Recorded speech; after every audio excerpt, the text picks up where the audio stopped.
Walt Disney World's Epcot, or the experimental prototype community of tomorrow, has been in a state of flux for half a decade now, and the culmination of all of this transformation was intended to be a reimagined entrance plaza in which guests from all over the world could begin their celebration of the park's many annual festivals. Unfortunately, World Celebration, as it's now known, lacks much in the way of anything to celebrate about, as decorative lighting in the area quickly became damaged shortly after initial installation over a year ago. True to the park's name, Disney's Imagineers experimented with a number of lighting solutions for this area, and this latest fix has now become a hazard. Let's talk about this puzzling space that's apparently dumbfounded Disney here on That Park Place.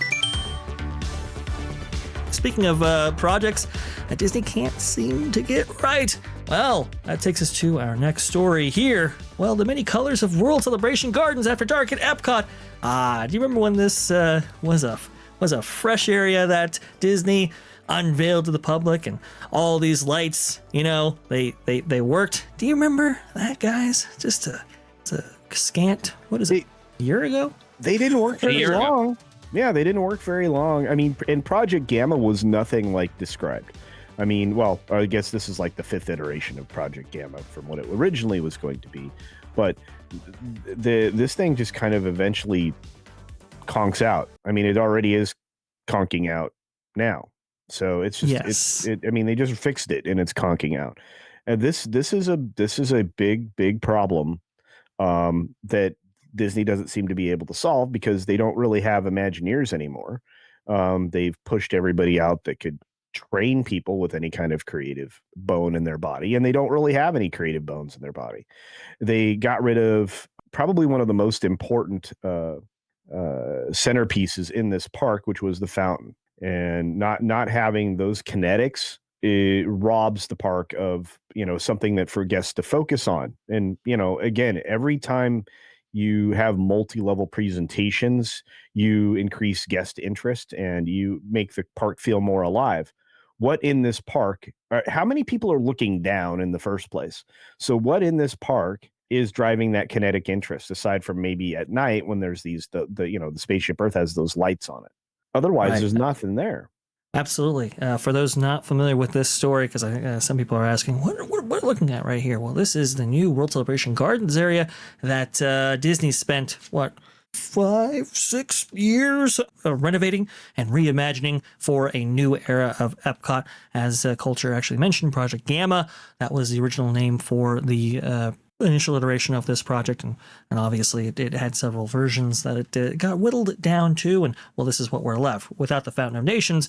Now we have a planter, which is suspiciously shaped, I will say, and surrounding it we have these embedded lights in the ground that provide an ambience to the area, at least at night, as Culture astutely points out right here. I personally think they need to do a little bit more landscaping around that planter. It's not much of a garden, is it? No, it is not a garden at all. That is absolutely for sure. Now, initially, these lights actually looked okay. Now, the area in the day, a little underwhelming, that's for sure. But at night, it was like, okay, this is okay. Doesn't make up for a fountain, but fine. This is what they actually went with. Well, very early on in this video from Blog Mickey right here, very early on, these things started to break, and eventually they broke so badly that they were completely disabled at a certain point, which was very underwhelming, as one might imagine. Well, we learned a couple of months ago that there was a fix that was coming in the form of new lights. One of the reasons why this may have happened in the first place was because apparently the pressure washing that is performed on these parks every single night may have disabled them to the point where they would no longer function. So I think the idea was, okay, let's go ahead and redo this again. More money towards things that should have worked the first time, but okay, fine. And get this to work permanently. And for a little while, it seemed like, hey, this is coming back online. Even though the effect didn't work quite as well as before, well, fair enough. Maybe they're getting it right this time. Well, just a few, like a week after this supposed fix, things started to look, turn awry here, where you had strips of LEDs not illuminating in sequence with others and so forth. And, you had like dead spots and LEDs and so forth. And it was like, uh-oh, is this occurring again? Well, apparently it is. We have an update that makes this problem even worse. You see, not only are the lights not functioning like they should be, but now they're actually popping out and becoming tripping hazards where people can actually get injured over these things. This is just fantastic. I mean, this is so representative of modern WDI. Go ahead, Marvin.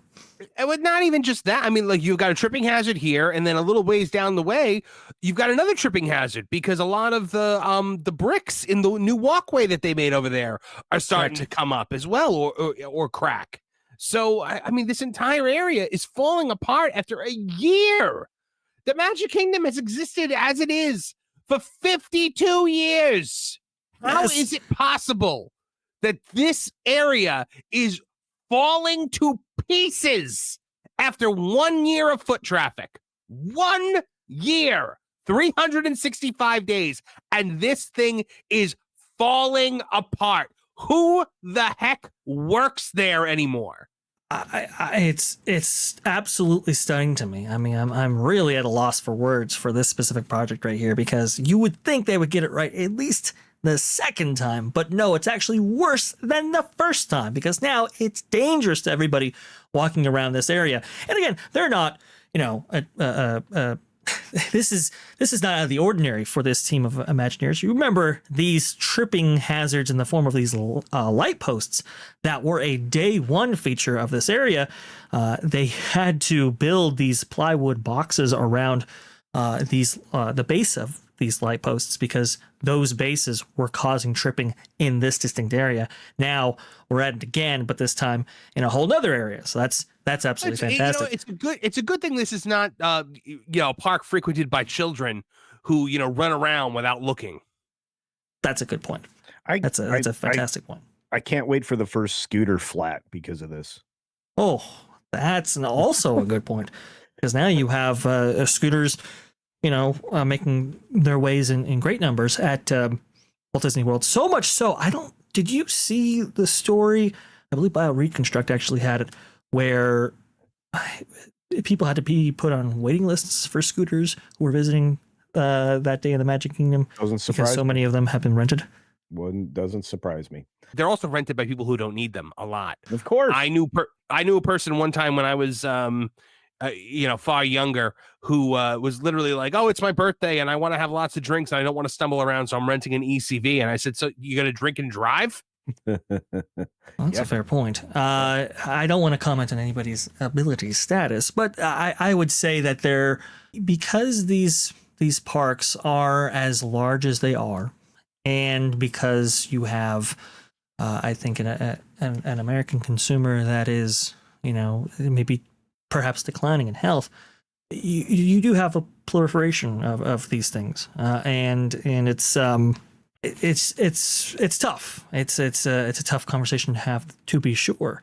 But I think culture makes a great point in that these things could not just be damaging to people who actually trip on them, but now you have ECVs, these vehicles that can cause tremendous damage. If something like this were in the roadway, let's say, that people didn't quite expect. Here's that story out of Bio Reconstruct right here, with the ECV waitlist. It really is something, and you would think that the modern version of Imagineering would understand when they install stuff like this that you're going to have to make it so that ECVs can actually cross over them. You have to make it so that pressure washing can actually occur on a nightly basis in order to keep these parks clean. And you would think that they would take these things into account with that institutional knowledge. Remember, Walt Disney Imagineering has been around for over 70 years, right? Unfortunately, not a lot of that knowledge was passed between the second and third gen and this new fourth gen of Imagineering. It really is a shame. Yeah, you're 100% right. I mean, I can't add to that. I mean, Marvin, I'm sure, as you go through and cover all these stories that you're finding more and more examples of how uh, the wonderful Imagineering folks have been depleted. Oh, absolutely. I mean, there's no creativity in Imagineering anymore. There's no drive to create and to do things that have never been done before. They're buying things off of Amazon to dress sets now. They're buying prefabricated designs for buildings instead of doing unique architecture that fits in with the aesthetic around it. It is I've said it before and I'll say it again. Instead of Imagineers, they now just have Imagineers. Yeah, I think that's well stated there, Marvin. That's for sure. I just want to bring to everybody's attention that we had a very complete concept and design framework that Walcott took away for 5 years and gave us half of what was there to begin with the Project Gamma. Gamma is still the most incomplete thing that Imagineering has ever started. And did you get a revitalized Spaceship Earth? Did you get a Descent? In that? Did you get a redo of the Life Pavilion? No, you did not get the that quote unquote play area the way it was supposed to be represented. Did you get redevelopment of things in a way that showed some progress? No, you got some leaky, weak water garden thing loosely attached to IP, which Disney has completely lost the plot when it comes to Epcot. So that's right. Ken is 100% right. I know that for a fact, because I know people over there. But anyway, it's so true. It's the problem, right? Is they literally got rid of all their creative talent, and you know what? They aren't going to shove down your throat when you arrive at Epic Universe.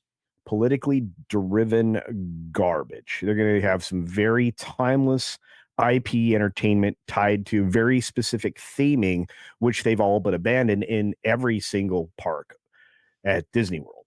In fact, I think largely there's very little that you could claim is even still themed properly. Maybe Fantasyland. Although I will say New Fantasyland was kind of a departure from what the original concept was, but that's an entirely other ancient conversation to have. Marvin, since you often are getting to these parks, would you say that the recent designs of not just hotels, but theme parks are lacking the idea of theming? Oh, absolutely. I mean, I just walked around that new tower over at, what do you call it? The Polynesian Village Resort. Right. And it was the stupidest thing I'd ever, it looked like a Marriott in Hawaii. Just the barest of the bare minimum theming, a boring, just blah pool with one themed little splash area for little kids. But I mean, it's just there's no and we saw it like take things even just something like the World of Disney store or Mouse Gear turning into the Creation Shop. They take things that had whimsy, that had character, that had personality and uniqueness to them, and they turn them into Target. Yeah.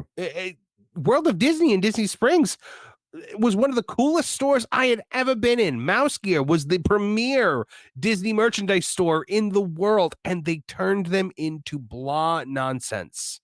I think the association with Gensler has been really damaging to the design prowess that WDI used to be recognized and known for. These stripped down designs and so forth, like you mentioned before, Marvin.